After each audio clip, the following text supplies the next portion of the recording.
Hello dear students. आज आपल्यासोबत एक खूप स्पेशल असे गेस्ट आहेत. स्पेशल अनेक कारणांनी स्पेशल आहेत खरं तर, पण सगळ्यात जास्त जे महत्त्वाचं कारण आहे ते म्हणजे हे आहेत माझे गुरु, ज्यांच्याकडून मी अगदी शाळेमध्ये असतानापासून सायन्स शिकत होते आणि ज्यांच्यामुळे मला सायन्स ह्या विषयाची गोडी लागली आणि मी पुढे मग सायन्स शिक्षिका झाले ते या सरांच्यामुळे. आणि आज आपण त्यांच्यासोबत गप्पा नाहीत मारणार आहोत. खरं तर हे आलेले आहेत आपल्याला गायडन्स करण्यासाठी. जसं मी तुम्हाला काल कम्युनिटी पोस्ट टाकलेली होती की आपल्याकडे येणार आहेत बोर्ड एक्झाम मॉडरेटर की जे तुम्हाला गाईड करणार आहेत. आयडियल तुम्ही बोर्डचे पेपर्स कसे लिहायचे आहेत, पेपर्स लिहिताना कोणत्या चुका करायच्या नाही आहेत, डूज अँड डोंट्स थोडक्यामध्ये. परीक्षेची तयारी कशी कराल, टेन्शन आलं असेल तर ते कसं टेन्शन घालवायचं आणि तुम्हाला एक कॉन्फिडन्स देण्यासाठी बोर्डच्या परीक्षेसाठी आजचे आपले गेस्ट आपल्यासोबत आलेले आहेत. त्यांचा मी तुम्हाला थोडक्यात परिचय करून देते. हे आहेत आपले विजय कडाळे सर. शिक्षण क्षेत्रामध्ये जवळजवळ 32 वर्षांपेक्षाही जास्त त्यांचा अनुभव आहे. तसेच 25 वर्षांपेक्षा जास्त बोर्ड एक्झामचे पेपर जे तपासतात तर बोर्ड एक्झामिनर म्हणून ते काम बघत आहेत. तसंच सध्या ते कलाश्री बा ग पवार AB हायस्कूल आलास येथे प्रभारी मुख्याध्यापक म्हणून काम बघत आहेत. त्यांना शिक्षण क्षेत्रामध्ये खूप सारे अवॉर्ड्स देखील मिळालेले आहेत. त्यापैकी काही निवडक अवॉर्ड्स मी तुम्हाला सांगते. त्यांना जो मिळालेला महत्त्वाचा एक अवॉर्ड आहे की विज्ञान छंद मंडळ या जी संस्था आहे की विज्ञान छंद मंडळ जे आहे त्याचे सचिव म्हणून ते राज्यस्तरावरती काम बघतात. ह्याच्यामध्ये निवड कशा पद्धतीनं केली जाते तर विज्ञान विषयाबद्दल वेगवेगळे उपक्रम जे शिक्षक कंटिन्युअसली राबवत असतात तर अशा शिक्षकांची निवड इथे केली जाते. सो तिथे ते सचिव म्हणून कार्यरत आहेत. तसंच ज्ञानकरुणा सामाजिक संस्था पुणे यांच्यामार्फत त्यांना राष्ट्रीय प्रतिभारत्न पुरस्कार देखील मिळालेला आहे. आणि रिसेंटली गेल्या वर्षी सन्मान महिला फाउंडेशन यांच्यामार्फत राज्यस्तरीय आदर्श शिक्षक पुरस्कार देखील सरांना मिळालेला आहे. सो असे खूप जास्त अनुभव असणारे शिक्षक आणि ते तुम्हाला आज गायडन्स करणार आहेत. तुम्ही जे डाऊट्स पाठवलेले होते ते डाऊट्स मी घेतलेलेच आहेत. तुमच्या नावासहित ते डाऊट्स देखील विचारणार आहे. परंतु सुरुवातीला मी सरांना विनंती करेन की त्यांनी बोर्ड एक्झामच्यासाठी तुम्हाला प्रॉपर काय तयारीनं गेलं पाहिजे. हे बघा, बोर्ड एक्झाम म्हणजे कसं आहे, एक प्रकारे आपण लढाईला चाललो आणि जेव्हा आपल्याला समोरच्या शत्रूची जितकी जास्तीत जास्त माहिती मिळवता येते तितकी आपण ती लढाई जिंकल्यासारखं असतं. सो ते पेपर कसे लिहायचे आणि त्याची तयारी आत्तापासून कशी करायची सो दॅट तुम्हाला अगदी आउट ऑफ मार्क्ससुद्धा मिळू शकतात सायन्समध्ये, हे सगळं गायडन्स आता सर आपल्याला करणार आहेत. सो नमस्ते सर, वेलकम. सर्वात आधी मी तुम्हाला विनंती करेन की आपल्या स्टुडंट्सना तुम्ही बोर्ड एक्झामसाठी जे गायडन्स आहे तर तो करावा. पेपर कसे लिहायचे, काय चुका करतात मुलं जनरली जेव्हा तुम्ही तपासता पेपर तुम्हाला दिसून येतात की त्या सगळ्या चुका अवॉइड करून आदर्श उत्तरपत्रिका कशी लिहावी आणि त्याच्यासाठीची तयारी कशी करावी, तर हे तुम्ही प्लीज सांगा. सर्वप्रथम विज्ञानाचं पुस्तक किमान 4 वेळा वाचायला पाहिजे. त्याशिवाय तुम्हाला पहिला प्रश्न सोडवता येणार नाही. तुमच्या स्वाध्यायामधले सुद्धा प्रश्न तुम्ही गाळलेल्या जागा वगैरे सोडवा आणि त्यानंतर प्रश्नपत्रिका सोडवत असताना गाळलेल्या जागा प्रश्न क्रमांक 1 जो आहे पूर्ण वाक्य लिहिल्यानंतर जो योग्य शब्द आहे त्याच्याखाली शिस्पेन्सिलनं अंडरलाईन करा. तांबड्या पेनचा वापर कुठेही करू नका. योग्य पर्याय लिहा. क्रमवार सोडवा. त्यानंतर जोड्या जुळवा हा जो प्रश्न आहे हा प्रश्न सोडवत असताना बोर्डाचा नियम असा आहे, एक समजा एक आकडा त्याचा पर्याय समजा 1 असेल तर डॅश करून अ लिहिला, कोणता पर्याय योग्य असेल तो लिहायचा. 2 पर्याय दाखवू नका, त्यामध्ये तुमचे मार्क जाण्याची शक्यता असते. त्याचप्रमाणे शास्त्रीय कारणे लिहा हा जो प्रश्न आहे हा प्रश्न 2 मार्कासाठी असतो. प्रत्येक कारणं आकडे टाकून लिहा. 2 आकडे टाकायचे म्हणजे तुमचे मार्क जाणार नाहीत. त्यानंतर आकृती काढा, हा 2 मार्काचा प्रश्न आहे. करेक्ट आकृती असेल तर 1 मार्क, लेबलिंगला 1 मार्क, असे त्याचं डिस्टिंग्विश आहे, मार्क डिस्ट्रीब्युशन आहे. करेक्ट आकृती नसेल आणि लेबलिंग केलं असेल तर 0 मार्क बोर्डाच्या नियमानुसार. आणि दीर्घोत्तरी जो प्रश्न आहे त्याच्यामध्ये आवश्यक तेथे आकृत्या काढा, समीकरण ह्यांचा वापर करा. त्यानंतर टिप लिहिताना शक्यतो व्याख्या, आकृती, वैशिष्ट्ये किंवा उपयोग ह्यांचा समावेश करा. कोणते 2 मुद्दे लिहिले तरी चालतील. त्यानंतर फरक स्पष्ट करा, हा जो प्रश्न आहे हा सुद्धा फक्त 2 तुम्हाला कारणं द्यायची असतात. फरक दर्शवणारे कोणतेही 2 मुद्दे लिहायचे. म्हणजे तुम्ही समजा एखाद्या फरकमध्ये 4-5 पॉईंट असतील तर आपल्याला टेन्शन येते. किमान 2 सोपे जे लक्षात राहतील असेच लक्षात ठेवा आणि त्या पद्धतीनं त्याची तयारी करा. त्यानंतर उपयोग लिहा किंवा वैशिष्ट्ये लिहा, आकडे टाकून लिहा. एकाच ओळीत सगळे उपयोग किंवा वैशिष्ट्ये लिहू नका, त्यामुळं मार्क जाण्याची शक्यता असते. नियम, विज्ञान 1मध्ये नियम आहेत, ते नियम जसेच्या तसे लिहायचे. स्वतःच्या शब्दात लिहिला तर मार्क जाण्याची शक्यता असते. त्यानंतर दीर्घोत्तरी प्रश्नाचं पूर्ण ॲनालिसिस करून त्या पद्धतीनं ते पॉईंट वाईज लिहा, म्हणजे मार्क जाणार नाहीत. सो स्टुडंट्स, सरांनी ह्या काही टिप्स महत्त्वाच्या सांगितल्या की पेपर प्रेझेंटेशनबद्दल, की तुम्ही कशा पद्धतीनं 1 मार्कचे क्वेश्चन्स असतात. बरेचदा स्टुडंट्स काय करतात, अननेसेसरी लिहायचं नाही कधीच, हे लक्षात घ्या. तिथं जसं विचारलं आहे, जसा प्रश्न असेल त्या पद्धतीनं तुमचं उत्तर पाहिजे. जसं की पहिला जसं रिकाम्या जागा सरांनी सांगितल्या, ऑप्शन नंबर जरी लिहिलात तरी तुम्हाला सफिशियंट आहे, त्याला तुम्हाला पूर्ण मार्क मिळून जातात. गरज नाही पूर्ण वाक्यात लिहा. जर तिथं त्यांनी मेन्शन केलं असेल की पूर्ण वाक्यात लिहा तर पूर्ण वाक्यात लिहायचं, नाहीतर नाही लिहायचं.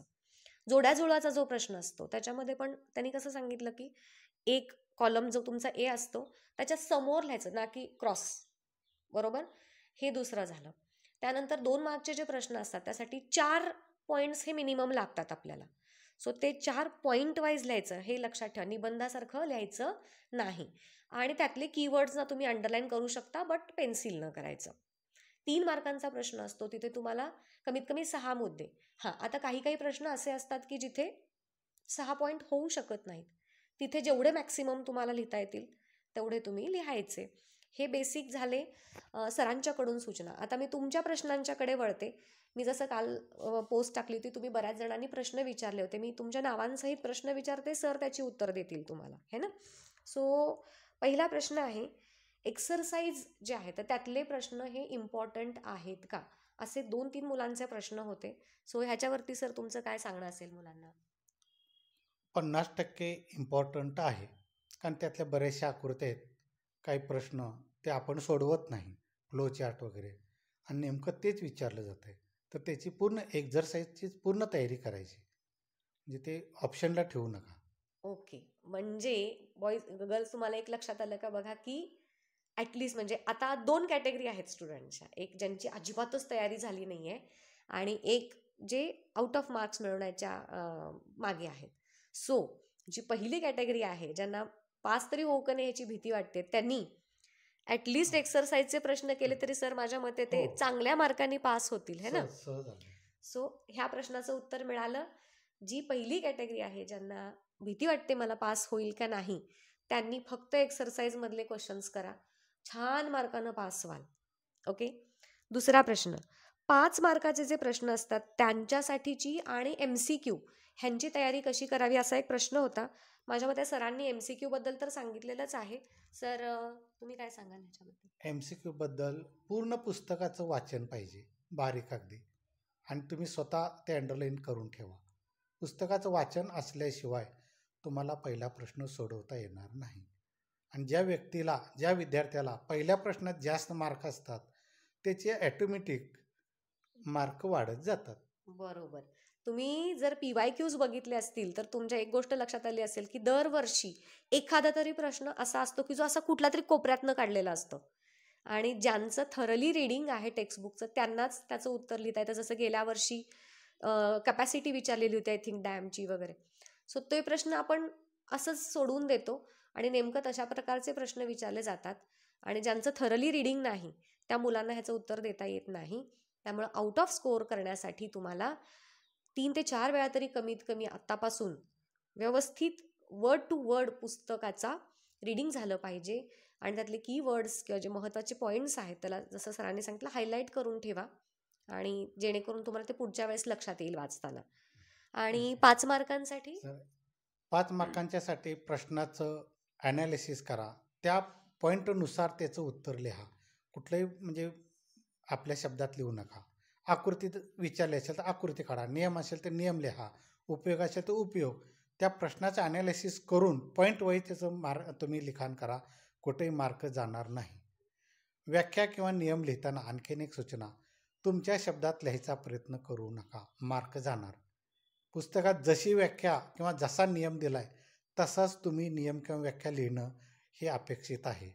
आकृतीची तयारी करताना परीक्षा हॉलमध्ये जाताना किमान ती आकृती 10 वेळा महत्त्वाच्या आकृत्या तुम्ही काढल्या पाहिजेत, तरच तुम्हाला ती परीक्षेत येणार. सर मला या आकृतीवरून एक आठवला, आपल्या काही आकृत्या सदोष आहेत पुस्तकामध्ये. जसं की रेनबो फॉर्मेशनची जर डायग्राम आपण बघितली तर डेन्सरमधून रेअररमध्ये येताना अवे फ्रॉम नॉर्मल जो बेंड व्हायला पाहिजे तो तसा नाही दिसत आहे आयडियली. पण ते पुस्तकात दिलंय म्हणून ती चुकीची असून सुद्धा तशीच काढावी का मुलांनी? पुस्तकच रेफरन्स केल्यामुळं त्या पद्धतीनं काढले तर मार्क जाणार नाही. कारण आपल्याला समजा एखादा पेपर चेक करायचं म्हटलं तर आपण ते रेफरन्स देऊ शकतो. मुळात पुस्तकाचं ती दुरुस्ती होणे अपेक्षित होतं. पुस्तकात सदोष आहेत आपल्याला माहीत आहे. जसं मी आता रेनबो फॉर्मेशन बोलले तर त्याच्यामध्ये ती आकृती जी आहे ती चुकीची आहे, थोडीशी अँगल चुकलाय. पण जसं सरांनी सांगितलं तुमचे जे पेपरचे जे मॉडेल आन्सर्स असतात ते पुस्तकाला रेफर करून असतात. त्यामुळे जरी ती डायग्राम चुकीची असली तरी ती चुकीच्याच पद्धतीनं तुम्हाला काढावी लागणार आहे. त्यानंतर फरक स्पष्ट करा हा प्रश्न जो आहे, फरक दर्शवणारे कोणतेही 2 मुद्दे अपेक्षित आहेत. मुलांना त्याचं टेन्शन येतं. एखाद्या फरक स्पष्टमध्ये 5-6 त्याचे दिलेले असतात. अपेक्षित आम्हाला कोणते तुम्ही 2 सोपे तुमच्या लक्षात राहतील असे कोणते 2 मुद्दे फरक दर्शवणे लिहिणं अपेक्षित आहे. 2 मार्कांसाठी पण असतात आणि 3 मार्कांसाठी असतात तेव्हा? हां, त्यावेळेला मात्र तुम्ही जास्त मुद्दे लिहिलं तरी चालते. म्हणजे 3 असतील समजा मार्क, 3 मार्क शक्यतो 2 मार्कासाठीच विचारलं जाते आणि मग त्यासाठी 2च 2च मुद्दे अपेक्षित त्याच्या आहेत. आधी असं होतं ना की एकासाठी अर्धा मार्क असायचा. सोपे मुद्दे लक्षात ठेवा म्हणजे तुमचं टेन्शन कमी होईल. ओके. रंजना म्हणून एक स्टुडंट आहे आणि तिचा असा प्रश्न आहे की टेक्स्टबुक सोडून बाकी कोणते बुक्स आम्ही रेफर करावे? तुम्ही 21 अपेक्षित वगैरे त्याची रचना चांगली आहे आणि त्यातील किमान 20% बोर्डाला येते. स्टार केलेले प्रश्न तुम्ही त्याचा जास्त सराव करा. नवनीत पब्लिकेशनचं सर सांगतायत 21 मोस्ट लाईकली जे असतं तर त्याच्यामध्ये जे स्टार मार्क केलेले प्रश्न असतात तर ते जास्त महत्त्वाचे आहेत त्याच्यामधले प्रश्न. सो ते रेफर करू शकता तुम्ही अदर दॅन टेक्स्टबुक. जास्तीत जास्त SSC बोर्डाचेच पेपर तुम्ही फॉलो करा, ते सोडवा. बाकी अन्य कुठलंही तुम्ही सोडवू नका. हो, सध्या ते खूप असतं अपेक्षित प्रश्नसंच वगैरे वगैरे. सो अननेसेसरी खर्च करत बसू नका. PYQs बघा आणि जसं अपेक्षित सरांनी सांगितलं ते, आणि आपलं टेक्स्टबुक बास झालं. जास्त आपल्याला नोट्स किंवा अदर स्टडी मटेरियल वापरून जस्ट गोंधळ होतो, बाकी काही होत नाही. हे सोडवलं ते सोडवलं ते सोडवलं ही प्रश्न काही नका करू. जर तुम्ही बघितलं तर सगळ्याचे प्रश्न हे इकडून तिकडून सेमच असतात. सो जास्त गोंधळ आपल्याला इथून क्रिएट करायचं नाही. आपल्याला टू द पॉईंट आणि फोकस्ड स्टडी करायचं आहे, होय की नाही? त्यामुळं जास्त मटेरियलच्या मागे लागू नका. जे आहे त्याचा व्यवस्थित अभ्यास करा. त्यानंतर हा प्रश्न खास बोर्डमध्ये पेपर तपासण्याशी रिलेटेड आहे. अनुश्री आणि धीरज सारख्या बऱ्याच मुलांनी विचारलंय की जेव्हा मॉडरेटरकडे पेपर जातो तेव्हा ते कशा पद्धतीनं पेपर तपासतात? म्हणजे जे पास व्हायचे जे स्टुडंट्स आहेत ती कॅटेगरीसाठी कसे तपासले जातात आणि जे 90% पुढं ज्यांचे आहेत त्यांच्यासाठी पेपर कसे तपासले जातात मॉडरेटर लेवलला? मॉडरेटर लेवलला एक म्हणजे जो मुलगा कमी आहे, जो 1 मार्कामध्ये नापास होतोय, त्याला वाढवले जातात, म्हणजे त्याचं नुकसान केलं जात नाही. आणि ज्या मुलाला पैकीच्या पैकी मार्क आहेत त्याचा 1 मार्क कट करण्यासाठी प्रयत्न असतो. मग त्यासाठी विद्यार्थ्यांनी पेपर प्रेझेंटेशन महत्त्वाचं आहे.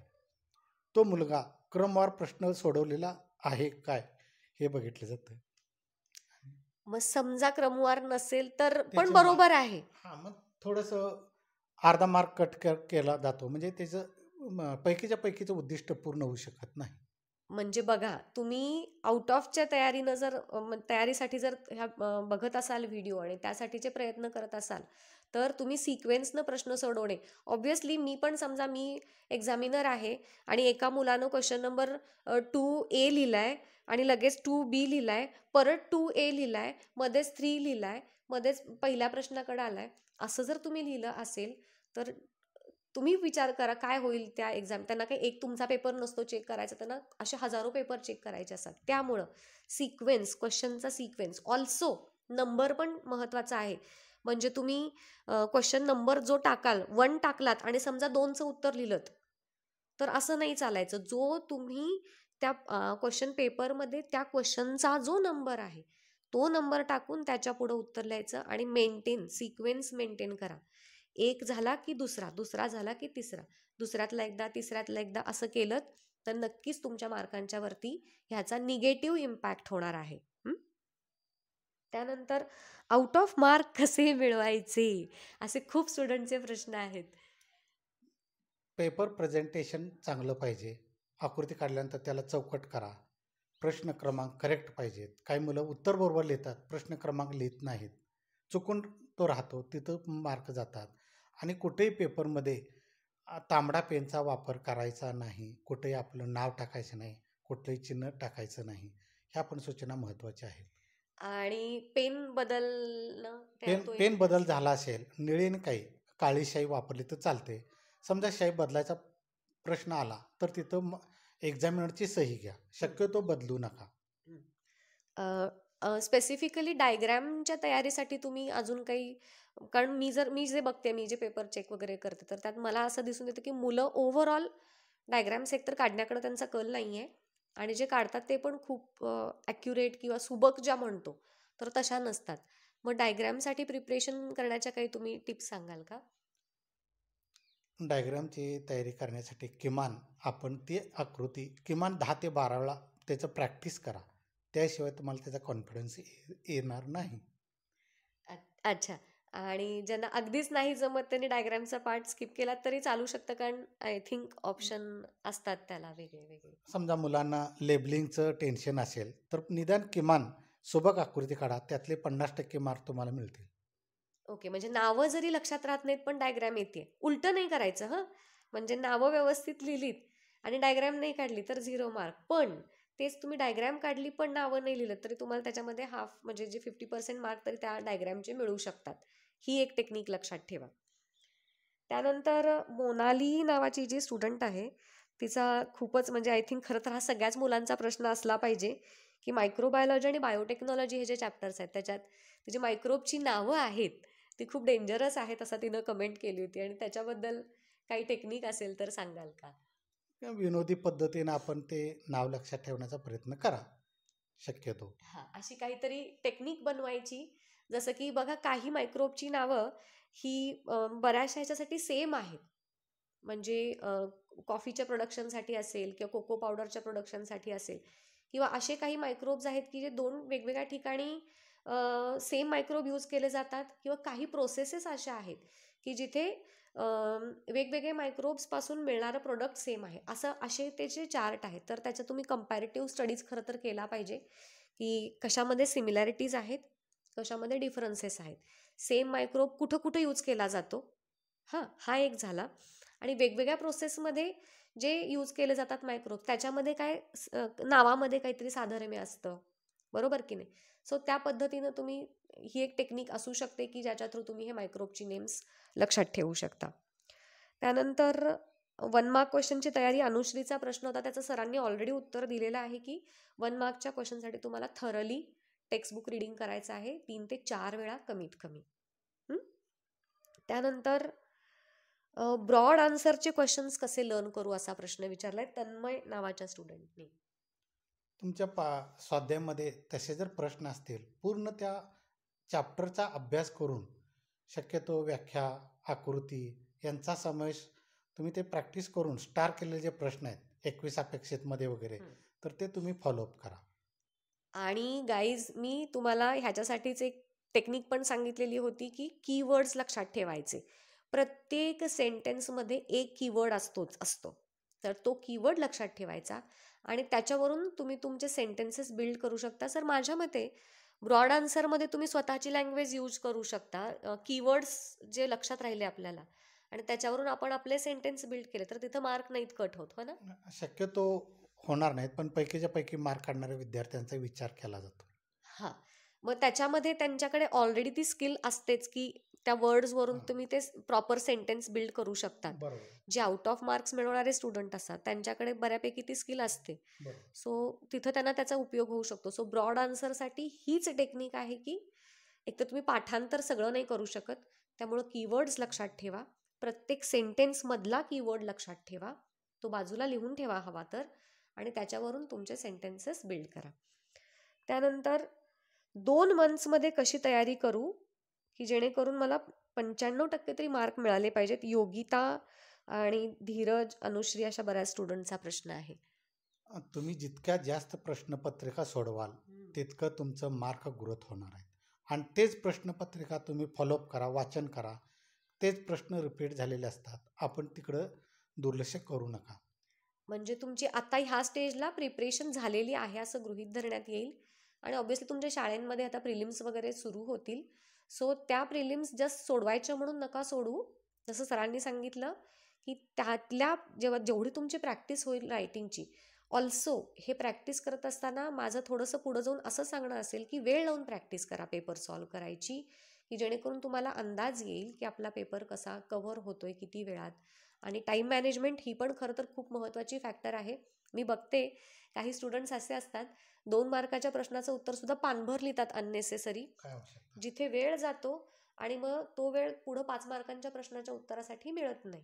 सो ज्या प्रश्नाला जेवढं वेटेज आहे तेवढंच त्याचं तुम्ही आन्सर लिहिणं एक्सपेक्टेड आहे. हे टाईम मॅनेजमेंट खूप जास्त महत्त्वाचं आहे. सो कशाचं उत्तर किती लिहायचं, कुठं थांबवायचं, ही सुद्धा एक स्किल आहे आणि ती स्किल तुम्हाला ह्या प्रॅक्टिसने येणार आहे पेपर सॉल्विंग करण्याच्या, है ना. आन्सर शीट अट्रॅक्टिव्ह कशी असावी, म्हणजे प्रॉपर कशा पद्धतीनं प्रेझेंटेशन करावं असा काही मुलांचा प्रश्न आहे. आन्सर शीटमध्ये समास आकार प्रश्न क्रमांक 1 अ मध्ये समजा एक आकडा असेल म्हणजे 3 कॉलम तुमचे प्रश्न उत्तरपत्रिकेत यायला पाहिजेत. प्रश्न क्रमांक 1 अचं पहिला आकडा 3 कॉलम यायला पाहिजे. त्या पद्धतीनं तुम्ही आखून घ्या समास वगैरे. झाल्यानंतर लाईन हे वगैरे. आणि अननेसेसरी मार्जिन वेळ मिळाल्यानंतर मग तुम्ही प्रश्न क्रमांक तुम्ही शिस्पेनं म्हणजे समाप्त करू शकता. नवीन प्रश्न नवीन पानावर सुरुवात करा, आधीमध्ये सुरुवात करू नका. हे एक प्रेझेंटेशनचं स्किल आहे. मार्क काउंट करताना पण त्याचा त्या एक्झामिनरला सोपं प्रॉपर, जातं. जितकं तुम्ही एक्झामिनरचा त्रास वाचवाल ना तितकं तुम्हाला त्याचा फायदा आहे. जितकं तुम्ही त्यांचं काम वाढवाल ना तर तितकं तुमचा निगेटिव्ह इम्पॅक्ट त्या एक्झामिनरवरती पडणार, एवढं मात्र नक्की. 90% वर गेल्यानंतर प्रेझेंटेशन, हँडरायटिंग, स्पेलिंग मिस्टेक ह्याचा विचार करतात का असा प्रश्न प्रीतमनं विचारलाय. आणि मार्क त्याच्यामध्ये कट करतात की कसं असतं काय? हँडरायटिंग सहसा म्हणजे डॉक्टर लिपी वगैरे वापरू नका. सिम्पल अगदी तुम्ही लिहा. म्हणजे त्याचा म्हणजे स्पेलिंग मिस्टेक सेमीला थोडंसं चालू शकतंय. शक्यतो करू नका. खाडाखोड कुठेही करू नका. एवढे नियम तुम्ही पाळा. म्हणजे त्याचा मार्कांच्या वरती निगेटिव्ह इम्पॅक्ट होऊ शकतो. It again depends on examiner. बरोबर. त्यानंतर हर्षदचा प्रश्न आहे की फक्त एक्सरसाइजचे क्वेश्चन केले तर चालतात का? तर जसं सरांनी मगाशीच ह्याचं उत्तर दिलंय, फक्त पास व्हायचं असेल तर फक्त एक्सरसाइज करा, स्कोअर करायचं असेल तर नाही चालणार. ओन लँग्वेजमध्ये आन्सर लिहिले तर मार्क मिळतात का असा, जसं सरांनी सांगितलं अगेन ती लँग्वेज तुमची सायंटिफिक असली पाहिजे.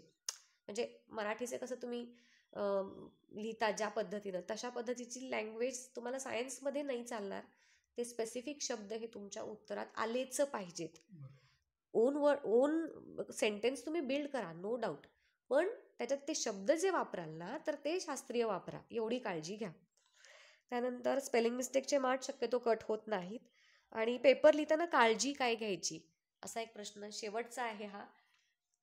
कुठेही खाडाखोड, कुठेही नाव लिहायचं नाही, कुठेही हां. तांबडीशाही वापरायची नाही, नाहीतर तुमचा पेपर तपासला जात नाही. कुठेही पेपरवर आपलं नाव लिहायचं नाही, नंबर लिहायचं नाही, चिन्ह कुठलेही हे करायचं नाही.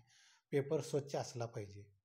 ह्या काळजी घेतलं तर बरं होईल. अक्षर कर्सिव्हच्या बाबतीत सर, शक्यतो कर्सिव्ह रायटिंग करू नका. कारण मी माझ्या बऱ्याच स्टुडंट्सचा हे डाऊट होता की कर्सिव्ह हँडरायटिंग असावं का, तर नसावं.